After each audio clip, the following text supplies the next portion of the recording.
بسم اللہ الرحمن الرحیم السلام علیکم ورحمۃ اللہ وبرکاتہ۔ ہم خیال میڈیا کی طرف سے خبریں چلائی جا رہی ہیں کہ نواز شریف سعودی عرب جا رہا ہے اور آخری 10 دن وہاں گزارے گا سعودی شاہی خاندان کی دعوت پہ، وہ شاہی مہمان ہوگا۔ تاثر یہ دیا جا رہا ہے کہ اپنی حکومت بنانے کے لیے آخری آشیرواد لینے سعودی عرب نواز شریف جا رہا ہے۔ اس کے بعد تبکی لے کے وہ سیدھا پاکستان آئے گا اور آ کے اقتدار کی مسند پہ براجمان ہو جائے گا۔ یہ ایک بیانیہ بنایا جا رہا ہے۔ اس بیانیے کے حوالے سے آپ کو ایک خبر بھی دکھاتا ہوں۔ ہم خیال چینل کی خبر ہے اور یہ ابھی تک صرف ہم خیال چینل پہ ہی لگی ہے کہ سعودی عربیہ نے نواز شریف کو اور شہباز شریف کو عمرے کی دعوت دی ہے، یعنی ان کو آفیشلی گورنمنٹ کی طرف سے عمرے کی دعوت ملی ہے، یہ کہا جا رہا ہے۔ اس کے علاوہ مزید کیا لکھا ہوا ہے یہ ذرا ہم پڑھتے ہیں۔ ایک گڈ ول جیسچر کے طور پہ سعودی عربیہ کے بادشاہ سلمان بن عبدالعزیز ال سعود نے نواز شریف کو، جو رائل فیملی کے بہت ہی قریبی سمجھے جاتے ہیں، اور ان کے بھائی شہباز شریف کو عمرے کے لیے دعوت دی ہے کہ وہ سعودی عرب آئیں۔ اب یہ دعویٰ کیا گیا ہے جی کہ ہمارے ویل پریسڈ سورسز نے یہ کہا ہے۔ اس کے بعد کہتے ہیں کہ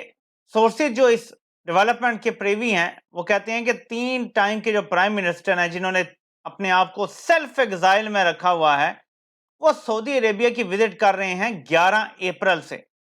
نواز شریف رائل گیسٹ ہوں گے سعودی عربیہ کے، اور وہ آخری 10 دن مکہ اور مدینہ میں گزاریں گے۔ جو فائنل شیڈیول ہے وہ ابھی تک اناؤنس نہیں ہوا آفیشلی، لیکن یہ خبر جیو پہ دی گئی ہے۔ ابھی تک کہیں اور یہ خبر اتنی کنفرمیشن کے ساتھ دی گئی ہے یا نہیں مجھے نہیں کم از کم ملا گوگل کرتے ہوئے، لیکن جیو پہ یہ خبر ضرور موجود ہے۔ تاثر یہ دیا جا رہا ہے کہ نواز شریف سعودی رائل فیملی اور قطری رائل فیملی سے ان ٹچ بھی ہیں، اور ان کی ملاقاتیں بھی ہوں گی یا ہو رہی ہیں یا ہو چکی ہیں، اور ان کی گارنٹیز پر پھر نواز شریف پاکستان آئیں گے، کیونکہ نواز شریف کو یہ ڈر ہے کہ جرنیل ہمیشہ اسے دھوکہ دیتے ہیں، اور نواز شریف کو یہ ڈر ہے کہ ابھی تو وہ محفوظ ہے لنڈن میں، اگر وہ پاکستان آتا ہے اور جرنیل پلٹی مارتے ہیں اور دوبارہ یہ جیل میں جاتا ہے اور اس کے نکلنے کی کوئی سبیل نہیں بنتی، تو پھر تو یہ جیل میں ہی مرے گا۔ سیاست دانوں میں سب سے بڑی ایج نواز شریف کی ہے، ہی 73 آئی تھنک، اگر ابھی جیل میں جاتا ہے یہ اور اپنی سزا پوری کرتا ہے 7 سال، تو یہ 80 سال کا ہو جائے گا، اور جیل میں کہاں یہ گزار سکتا ہے؟ یعنی جیل سے میری مراد ہے کہ وہ 5 سٹار ہی ہوگا، لیکن نواز شریف کو جو عادت پڑی ہوئی ہے اپنے محلوں میں رہنے کی وہ تو نہیں ہوگا پھر بھی۔ تو نواز شریف شاید گارنٹی لینا چاہتے ہیں اور دلوانا چاہتے ہیں عرب ممالک سے، جیسے پہلے عرب ممالک نواز شریف کو مشرف سے اچک کے لے گئے تھے اور گارنٹی ہوئی تھی، سارا معاہدہ ہوا تھا کہ 10 سال نواز شریف باہر رہیں گے، تو عرب ممالک کی گارنٹی ہمارے ادارے بڑی زبردست سمجھتے ہیں، یعنی اس پہ تسلی ہوتی ہے ان کی۔ لیکن میں آپ کو تھوڑی سی گراؤنڈ ریالٹی بتانا چاہتا ہوں۔ ناظرین، دنیا بدل گئی ہے، سعودی عرب چین اور روس کے قریب ہو رہا ہے، یہی حال قطر کا بھی ہے۔ اب دنیا بدل رہی ہے اور چین کنٹرول کر رہا ہے خطے میں، عرب ممالک میں بھی اور افریقی ممالک میں بھی چین اپنا کنٹرول حاصل کرتا جا رہا ہے۔ کیا ایسے میں امریکی سپورٹڈ حکومت کو سعودی بادشاہ مدد کریں گے پاکستان میں بننے میں؟ نظر تو ایسے نہیں آتا، لیکن کچھ لوگ یہ خدشات، ایک میرے دیکھنے والے ہیں ان کے بار بار خدشات ہیں اور وہ مجھ سے اظہار بھی کرتے رہتے ہیں کہ ہو سکتا ہے کہ عرب ممالک میں سے کچھ عمران خان کے رجیم چینج، اس کی دلیل وہ یہ دیتے ہیں کہ جس طرح کا تشدد کیا گیا ہے ادارے کو، صرف یہ کہا لوگوں نے کہ آپ چوروں سے پیچھے ہٹ جائیں اور الیکشن ہونے دیں، اس پہ جس طرح کا تشدد کیا ہے ایجنسیز نے، ایسا صرف عرب ممالک میں ہوتا ہے۔ جب ان پہ تنقید ہوتی ہے بادشاہوں پہ یا کسی ان کی پالیسی پہ، تو ایسے انہیں غائب کر دیا جاتا ہے، لوگوں کو تشدد کیا جاتا ہے، ننگا کیا جاتا ہے، مارا جاتا ہے، اور پھر جب وہ واپس آتے ہیں، اگر آ جائیں واپس، تو ان کا سافٹ ویئر اپڈیٹ ہوتا ہے، ورنہ ان کی لاشیں بھی نہیں ملتی۔ پاکستان میں ایگزیکٹلی وہ ماڈل کیونکہ یوز کیا گیا ہے، تو لوگوں کی یہ خدشات ہیں، اور کچھ اور لوگوں نے بھی مجھ سے بات کی، ان کے خدشات ہیں کہ شاید عرب ممالک کی بلیسنگ سے عمران خان کے خلاف رجیم چینج ہوا تھا، اور یہ حکومت بھی عرب ممالک کی بلیسنگ سے کام ہے۔ لیکن میری کچھ دلیل ہے اس کے حوالے سے۔ دیکھیں، اگر عرب ممالک کی وجہ سے ہے تو اب تک عرب ممالک نے تجوریوں کے منہ کیوں نہیں کھولے ہوئے؟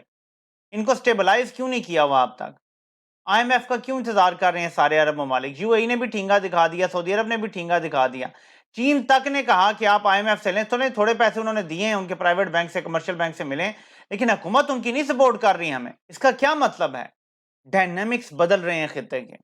یہ اب تک 90 کی دہائی میں، اور میں بڑا سرپرائز ہوں گا اگر محمد بن سلمان جو ایک نئے دور کا بادشاہ بن رہا ہے وہ ان پرانے سیاستدانوں کو سپورٹ کرتا ہے، میں بہت سرپرائز ہوں گا،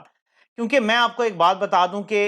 جتنی سفارت خانے ہوتے ہیں نا، جتنے بھی ایمبیسڈر ہوتے ہیں، ان کے ساتھ انٹیلیجنس کے لوگ بھی ہوتے ہیں، ہمارے بھی ہوتے ہیں، دنیا کے سارے سفارت خانوں میں ہمارے آئی بی کے لوگ بھی ہوتے ہیں، ISI کے لوگ بھی ہوتے ہیں، اور یہ کوئی ایسی بات نہیں ہے جو میں کوئی راز بتا رہا ہوں، پوری دنیا میں ایسے ہی ہوتا ہے۔ پوری دنیا میں انٹیلیجنس ایجنسیز گراؤنڈ کی جو پلس ہوتی ہے نا، وہ پل پل کی اپنی حکومتوں کو بتاتی ہیں۔ تو کیا سعودی عرب میں یا UAE میں یا قطر میں پل پل کی خبریں نہیں دے رہے کہ عوام کیا چاہتی ہیں؟ جو ینگ بادشاہ ہیں نا اب ان کے ریلیٹیولی ینگر جو لوگ ہیں، یہ سوشل میڈیا کو دیکھتے ہیں، یہ سوشل میڈیا کی آواز کو سمجھتے بھی ہیں، یہ انڈرسٹینڈ بھی کرتے ہیں، اور خاص طور پہ یہ عوام کی اکثریت کے خلاف کسی اور ملک میں جانے کے لیے آپ 1000 بار سوچیں گے۔ پہلے کے زمانے اور تھے، شاہ سلمان کا تو سوچ سکتا ہوں کہ وہ پرانے سوچ کے ہو سکتے ہیں، ہو سکتا ہے وہ نواز شریف کی ویلکم کریں، ہو سکتا ہے وہ کہیں کہ ٹھیک ہے ہم کوشش کرتے ہیں، لیکن محمد بن سلمان جو ایکچولی ڈیفیکٹو رولر ہے اس وقت، جس کے کنٹرول میں سب کچھ ہے، یا جو UAE میں ابھی معاملات چل رہے ہیں، وہاں پہ بھی آئی تھنک انہوں نے اپنا ولی عہد نامزد کر دیا ہے۔ جو معاملات چل رہے ہیں، یہ نئے لوگ جو آ رہے ہیں، جو ان کے ینگ بادشاہ پوٹینشلی آ رہے ہیں آگے، یہ کیوں ان چور ڈاکوؤں کے ساتھ کھڑے ہوں گے؟ کوئی لاجک نہیں ہے، کیونکہ عوام کی اکثریت پھر ان کے خلاف ہو جائے گی، اور عرب ممالک کیوں چاہیں گے کہ کسی ملک کی اکثریت ان کے خلاف ہو، ویسی گالیاں دے رہے ہوں ان کو۔ آپ سوچیں نا، ایران اور سعودی عرب کی دوستی کروا رہا ہے چین، حالات بدل گئے ہیں، ڈائنامکس بدل گئے ہیں۔ اب وہ اور بات تھی کہ زرداری بھٹو اور اپنی ساس کی وجہ سے ایران کے قریب تھا، نواز شریف اپنے اور نظریات کی وجہ سے سعودی عرب کے قریب تھا، وہ زمانے چلے گئے، اب سعودی عرب اور ایران کی دوستی ہو رہی ہے، اب وہ جو ڈیوائیڈ ہے وہ بھی ختم ہو رہی ہے، چین بیچ میں ثالث بنا ہوا ہے، ضامن بنا ہوا ہے ان کے درمیان، تو حالات بدل رہے ہیں، میرا یہ ماننا ہے۔ لیکن دو چیزیں، یا پیسے بھی نہیں دیے،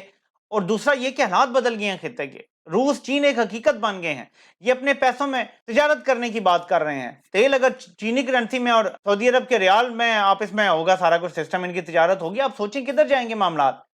برازیل کے ساتھ ابھی چین یہ معاہدے کر رہا ہے کہ اپنی کرنسی میں ہم ڈیل کریں گے، تو جو ہیجمنی تھی امریکہ کی، وہ اس طرح نہیں رہی ہے، اور عالمی طاقتوں کی بھی اس طرح نہیں رہی ہے، ڈیوائیڈ ہو رہی ہے دنیا، یہ اب یونیپولر دنیا نہیں رہ گئی ہے، اس کو ذہن میں رکھیں۔ اس کے تناظر میں یہ سب کچھ دیکھیں، جو نواز شریف جا رہا ہے، یہ صرف یہ اپنا روب جھاڑنے کے لیے کہ میں جا رہا ہوں، عرب بادشاہ، ہو سکتا ہے کوئی تصویریں چھینیں بھی بادشاہ سے ملاقات کی آ جائیں، تاکہ جب وہ واپس آئے تو ٹیکا شیکا جی میں بڑا، جی دیکھے طاقت میں آیا ہوں بڑا، یہ ذرا امپریشن بھی پڑتا ہے نا ہمارے جرنیلوں پہ، یہ سارا کچھ بھی ہے۔ اور پھر باجوہ اپنے انٹرویو میں کہہ چکا ہے کہ موجودہ آرمی چیف ہے، اس کے عرب ممالک سے بڑے اچھے تعلقات ہیں، نواز شریف کا اقامہ بھی یہی UAE سے نکال کے لایا تھا، تو ان کے بھی عرب ممالک سے اچھے تعلقات ہیں، تو نواز شریف اگر وہاں سے بادشاہ سے ملاقات کر کے تصویریں ویڈیو شیڈیو لے کر آتا ہے، اس کا بڑا امپیکٹ آئے گا، بڑا فرق پڑے گا اس سے، یہ ہو سکتا ہے۔ لیکن عرب ممالک کیوں ان کو بھی اقتدار میں بٹھائیں گے، یہ میں سمجھنے سے قاصر ہوں۔ باقی ظاہر ہے کہ اسرائیل کو تسلیم کرنے کے معاملات ہیں، اور بھی بہت کچھ ہے جو عمران خان کا پسند نہیں ہے۔ امہ کا لیڈر بننے کا یہ باجوہ صاحب نے جو ہے وہ بتایا عرب ممالک کو مبینہ طور پہ کہ جی یہ امہ کا لیڈر بننے جا رہا ہے، اس کو ذرا قابو کرنا پڑے گا، اور اس طرح کی بہت ساری باتیں ہیں جو مبینہ طور پہ ہوئی ہیں، لیکن اس کے باوجود مجھے نہیں لگتا کہ ایسا کچھ ہوگا اور نواز شریف کو ایسا کوئی فیور ملے گا۔ مجھے ابھی بھی یہ ڈاؤٹ میں لگتا ہے کہ نواز شریف پاکستان آئے گا۔ بہرحال اطلاعات یہ ہیں کہ وہ ہو سکتا ہے کہ عمرے کے اینڈ پہ پاکستان آئے، یعنی عید پہ یا عید کے بعد نواز شریف پاکستان لینڈ کرے، اور یہاں پہ 1,00,000 2,00,000 لوگوں کو اکٹھا کرنے کا ٹاسک دیا گیا ہے کہ آپ لے کر آئیں اور میرا استقبال ہو، اور پھر میں اپنے آپ کو سرنڈر کروں اسلام آباد ہائی کورٹ کے سامنے، اور وہاں سے ریلیف تو تیار بیٹھا ہوگا، کیونکہ جسٹس عامر فاروق صاحب بہت اچھے جج ہیں، بس اتنا ہی کہنا کافی ہے۔ سپریم کورٹ میں فیصلہ کن دن آ رہا ہے، اب اتنا نہیں لٹکے گا کیس کی یہ پورا ہفتہ چلتا رہے، منڈے فیصلہ کن ہو سکتا ہے، زیادہ سے زیادہ ٹیوزڈے تک کھینچ سکتے ہیں اگر اسی بینچ نے فیصلہ دینا ہے، اور اگر یہ بینچ تحلیل ہوتا ہے جسٹس صاحب کے، کیونکہ رابطوں کا پتہ چل رہا ہے اپنے فیلو ججز سے جو ان سے اگری نہیں کرتے، شاید جسٹس اطہر من اللہ سے بھی کوئی رابطہ ہوا ہو، شاید جسٹس فائز عیسیٰ سے بھی رابطہ ہوا ہو، شاید جسٹس یحییٰ افریدی سے بھی رابطہ ہوا ہو، اور اگر یہ رابطے ہوتے ہیں اور جسٹس صاحب کو وہ قائل کر لیتے ہیں، یہ جسٹس صاحب انہیں قائل کر لیتے ہیں، یہ ہمیں منڈے کی صبح کو پتہ چل جائے گا۔ اگر وہ لوگ قائل کر لیتے ہیں تو مجھے ایسا محسوس ہوتا ہے کہ ایک لارجر بینچ یا فل کورٹ بینچ بھی بن سکتا ہے، اگر نہیں تو پھر یہ فیصلہ کن دن ہونا چاہیے منڈے کو، کیونکہ سب کچھ تو ہو چکا ہے، اس دن صرف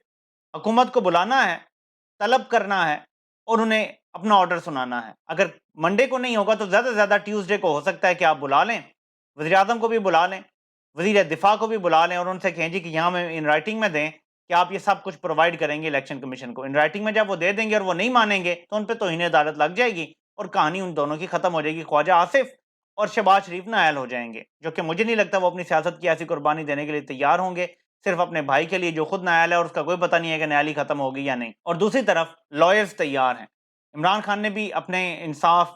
جو لائرز فورم ہے ان کو کہہ دیا ہے کہ آپ پہنچیں 10:30 بجے، اور اس کے بعد باقی بھی جو وکلاء ہیں، جو تنظیمیں ہیں وکلاء کی، اور باقی جو بار کونسلز ہیں وہ بھی پہنچیں گے. ایک اچھی خاصی بڑی تعداد وکلاء کی سپریم کورٹ کے باہر پہنچے گی، اپنی سپریم کورٹ کو یہ باور کرانے کے لیے کہ ہم آپ کے ساتھ ہیں، ہماری سپورٹ آپ کے ساتھ ہے، ڈٹ کے فیصلہ کریں. تو دیکھتے ہیں، ایک کنونشن کی بھی بات ہو رہی ہے وہاں پہ وکلاء کا ہوگا. یہ سب کچھ ایک اچھی چیز ہے کہ دباؤ ظاہر ہے کہ ان پہ ہے سپریم کورٹ پہ، اور اس کو دباؤ کو ریلیز ایسے ہی کیا جا سکتا ہے کہ لائرز کی کم از کم بار کونسل کی سپورٹ سپریم کورٹ کو ملے، خاص طور پہ Pakistan bar council, supreme court bar council, Lahore bar council, Lahore high court bar council. یہ جو ساری کونسلز ہیں اگر یہ سپورٹ کرتی ہیں تو اس سے بہت فرق پڑے گا. اور آپ دیکھیں گے کہ فیصلے میں آپ کو یہ نظر آئے گا، اگر آزادانہ فیصلہ ہوتا ہے تو 90 دن سے اوپر الیکشن نہیں جائیں گے. یعنی جو فیصلہ ہو چکا ہے 30 کا، ہو سکتا ہے ہفتہ ایک اوپر بہت ڈیلے ہو جائے، لیکن فیصلہ آئے گا الیکشن کے حوالے سے ہی، اور حتمی فیصلہ آنا چاہیے. اس کے بعد پھر امپلیمنٹ عوام نے کروانا ہے، چیف جسٹس نے ڈٹ کے کھڑے ہونا ہے. یہ جو دھمکیاں دے رہے ہیں کہ ہم ریفرنس بنائیں گے، اتنا آسان نہیں ہے. مشرف، آل پاورفل پرویز مشرف نے جب ریفرنس بھیجا تھا نا ایک چیف جسٹس کے خلاف، تو کیا ہوا تھا اس کے بعد دیکھ لیں. بے شک کیانی پیچھے تھے لیکن وکلاء نکلے تو تھے نا.